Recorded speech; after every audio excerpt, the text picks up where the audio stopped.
লাবণী, এবার ঈদে তো টানা 10 দিনের ছুটি, ফাঁকা ঢাকা নিরাপত্তায় কি উদ্যোগ নিয়েছে আইন শৃঙ্খলা রক্ষাকারী বাহিনী?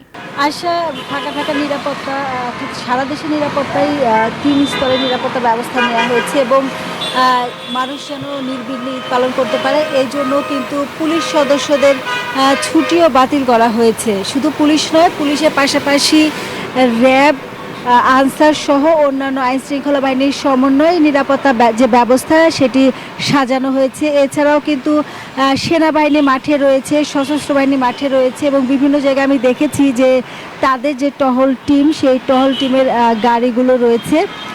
এছাড়া ফাঁকা ঢাকার কারণে আসলে গণপরিবহনের সংখ্যাও কম, শুধুমাত্র অল্প কিছু গাড়ি চলছে। এছাড়া যারা ঈদের সময় বাড়ি যেতে পারেননি, আপনজনের সাথে ঈদ করবেন, ঠিক তারা এখন ঢাকার বাইরে যাচ্ছেন।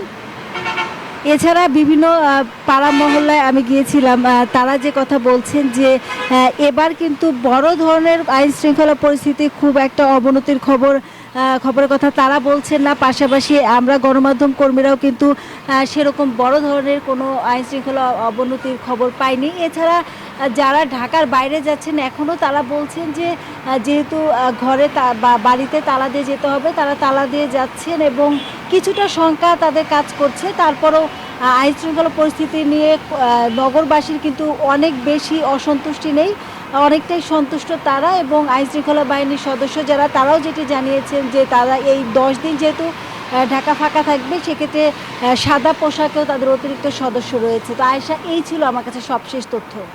বান্ডেল থাকলে প্রতি সেনমানিতে টাকা বাঁচবে। বিকাশ সেনমানি বান্ডিল কিনে জিতুন প্রতি লেনদেনে।